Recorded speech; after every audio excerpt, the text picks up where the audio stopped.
भारतीय नौसेना ने लक्षद्वीप में सुरक्षा को और ज्यादा मजबूत करने के लिए मिनिकॉय द्वीप पर एक हाईटेक नौसैनिक अड्डा स्थापित किया है।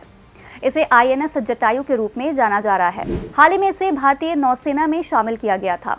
बता दें कि कावारत्ती में स्थित आईएनएस द्वीप रक्षक के बाद ये द्वीप समूह में दूसरा नौसैनिक अड्डा है।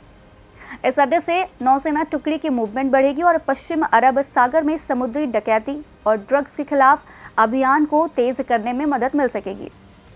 इतना ही नहीं, ये पाकिस्तान, चीन और मालदीव की गतिविधियों पर नजर रखने में भी मदद करेगा। दरअसल मिनिकॉय द्वीप रणनीतिक रूप से महत्वपूर्ण स्थान पर स्थित है। ऐसे में ये अरब सागर के महत्वपूर्ण व्यापार मार्गों के पास है। इतना ही नहीं, ये अड्डा द्वीप समूह में आर्थिक विकास को बढ़ावा देगा, खासकर पर्यटन के क्षेत्र में। इस अड्डे का नाम रामायण के पक्षी जटायु के नाम पर रखा गया है, जिन्होंने सीता के अपहरण को रोकने की कोशिश की थी। उन्होंने खुद की जान खतरे में डालकर स्वयं से पहले सेवा का उदाहरण दिया था।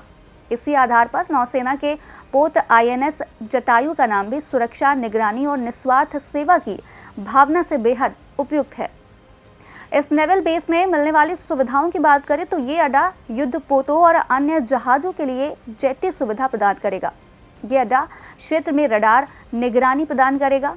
मिनिकॉय द्वीप में पहले से ही एक हवाई अड्डा है, जिसे नौसेना के उपयोग के लिए उन्नत किया जा रहा है।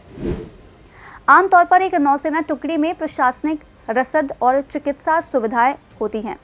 भविष्य में पर्यावरण और अन्य जरूरी मंजूरी मिलने के बाद आईएनएस जटायु को एक पूर्ण नौसेना अड्डे में बदल दिया जाएगा।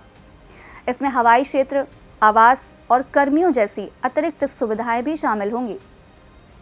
दरअसल मिनिकॉय आइलैंड को अगले कुछ सालों में बड़ा मिलिट्री हब बनाने की तैयारी है। कुछ ऐसा कि वहां पर फाइटर एयरक्राफ्ट ऑपरेट किए जा सके। मिनिकॉय में नए एयरफील्ड बनाने के प्लान ने भी रफ्तार पकड़ ली है। इसके साथ ही वहां कमर्शियल विमान भी ऑपरेट किए जा सकेंगे। इससे फायदा ये होगा कि न सिर्फ भारत की सैन्य क्षमता मजबूत होगी, बल्कि टूरिज्म को भी बढ़ावा मिलेगा। तो कुल मिलाकर आईएनएस जटायु भारतीय नौसेना के लिए एक महत्वपूर्ण संपत्ति है। ये हिंद महासागर क्षेत्र में भारत की सुरक्षा और रणनीतिक स्थिति को मजबूत करेगा। तो बस आज कार्यक्रम में इतना ही। हम फिर मिलेंगे कुछ नई जानकारी के साथ। तब तक के लिए मुझे दीजिए इजाजत। नमस्कार।